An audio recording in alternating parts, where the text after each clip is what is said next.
Saya Samsudin Alimsyah, mari kita bicarakan demokrasi.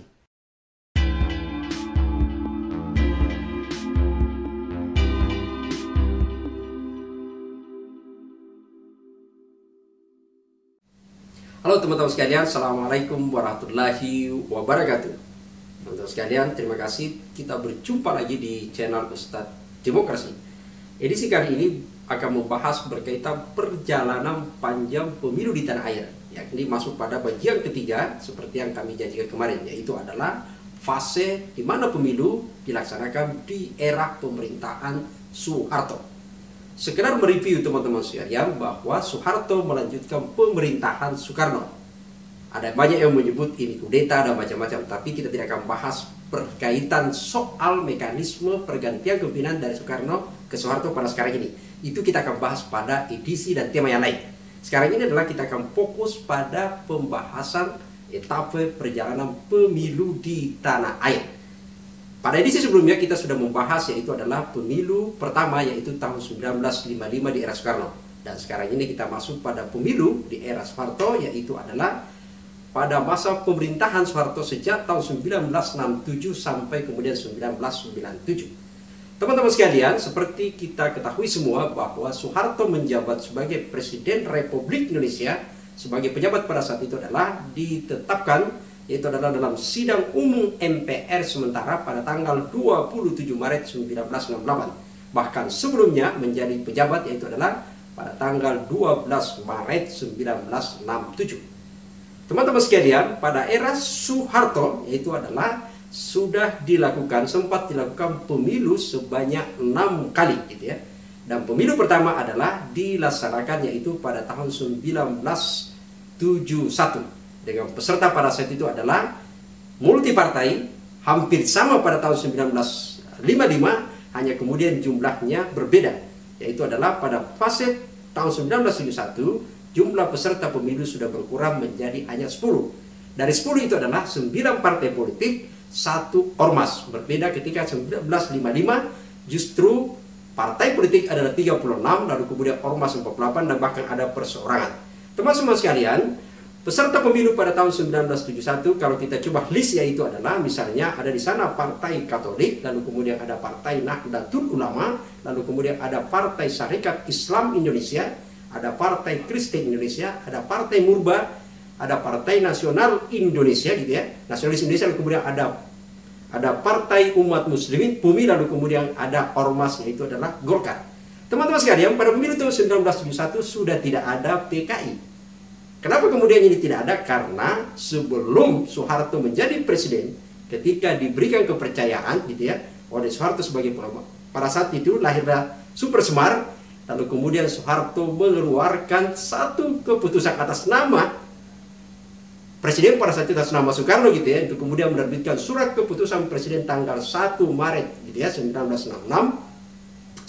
Pada tanggal 12 Maret 1966 berdasarkan Kepres nomor 1 Maret gitu ya, itu kemudian terbit.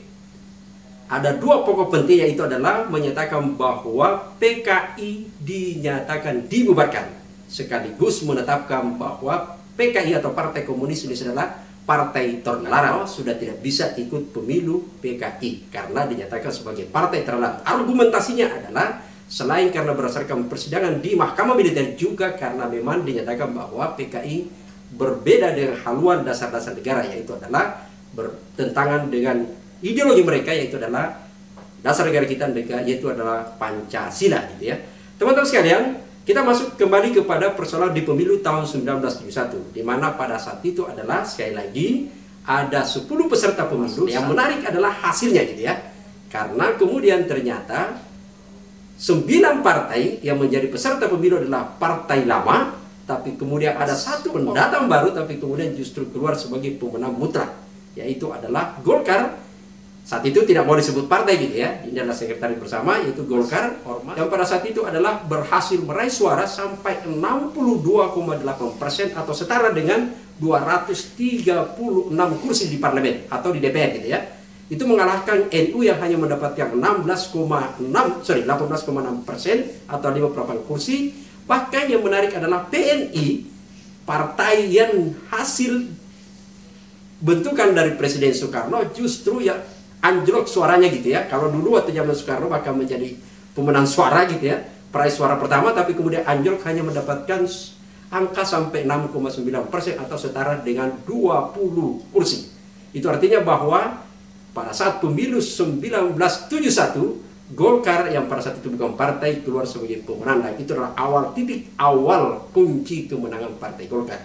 Meskipun pada saat itu ada banyak memang sebenarnya sudah memprediksi, dan bahkan sejarawan Anhar Gonggong sebenarnya seperti kita kutip di beberapa literatur menyatakan bahwa pemilu 71 sebenarnya adalah sudah didesain sedemikian rupa untuk kemudian memenangkan satu kelompok tertentu, yaitu adalah Partai Golkar.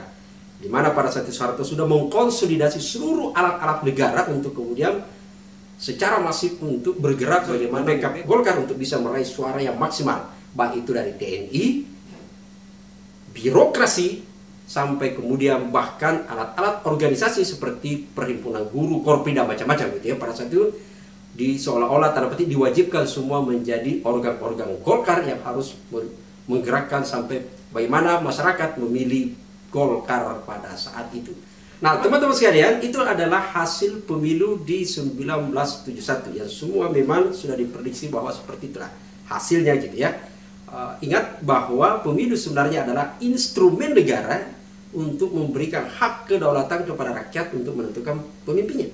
Itu adalah alat yang digunakan sebuah negara demokratis. Hanya saja kemudian seperti yang selalu saya sebut bahwa tidak ada jaminan dalam negara demokratis sekalipun pemilu berjalan sesuai dengan prinsip-prinsip dasarnya sebagai negara demokratis, apalagi kalau tidak dikawal. Bahkan pemilu kadang menjadi alat untuk mempertahankan kekuasaan.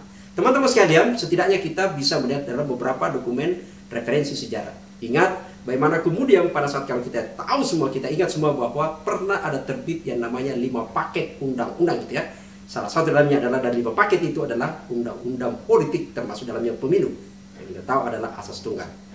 Di mana pada saat itu semakin memperkuat bagaimana rangkaian untuk ormas Golkar bisa berkuasa sampai desa-desa. Partai Golkar bisa membentuk sampai ranting sampai ke desa-desa, tapi kemudian partai peserta pemilu yang lain tidak bisa. Dan ingat, selain ketika terbit undang-undang sebelum terbit undang-undang 5 paket undang-undang ini, bahkan memang pasca pemilu 1971 sebenarnya adalah kemudian partai-partai ini dipaksa untuk terjadi perampingan istilahnya sekarang ini, tapi adalah membentuk dalam bentuk fusi, yaitu adalah hanya 3 partai Islam, itu kemudian masuk membentuk dan bergabung menjadi satu, itu adalah P3. Lalu kemudian partai nasionalis menjadi terbentuknya adalah PDI. Jadi fusi. Jadi kalau kemarin misalnya ada di sana NU, Syarikat Islam dan macam-macam, itu kemudian masuk menjadi bagian dari fusi yang terbentuklah P3 gitu ya.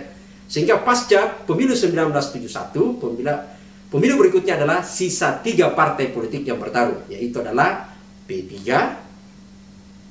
Golkar, dan PDI pada saat itu.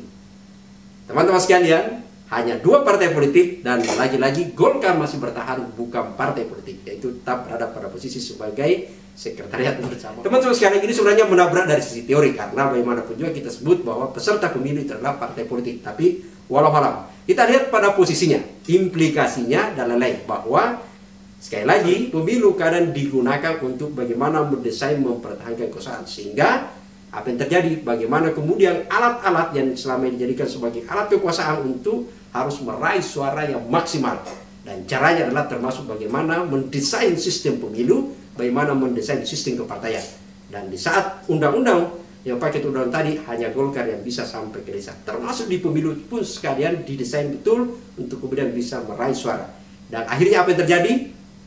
6 kali pemilu berikutnya ada. 6 kali pemilu, Golkar terus menjadi peraih suara yang besar. Dan bisa kita tebak, yaitu adalah karena sebagai pemenang suara, peraih suara terbesar, maka itu artinya mereka menguasai parlemen, menguasai DPR, dan berarti menguasai MPR. Dan ingat, sistem pemilihan kita adalah hanya memilih DPR, untuk kemudian dalamnya ada MPR, yaitu adalah dari DPR dan utusan golongan. Dan MPR akan memilih presiden, dan teman-teman bisa tebak siapa presiden kita. Itulah yang membuat Soeharto berkuasa sampai 32 tahun. Hanya saja kemudian tingkat kecerdasan publik pada saat itu, pada tanggal 5 Mei pada saat budget zaman reformasi gitu ya, untuk kemudian bergerak. Akhirnya bagaimanapun juga Soeharto berhasil ditumbangkan. Teman-teman sekalian, pemilu tahun 1971 pertama, lalu kemudian 1977, 1982 dan kemudian 1987, kemudian 1992 dan 1997. Hasil dari pemilu ini semua diraih pemenangnya adalah Golkar, seperti yang kita lihat raihan suara dalam tabel berikut.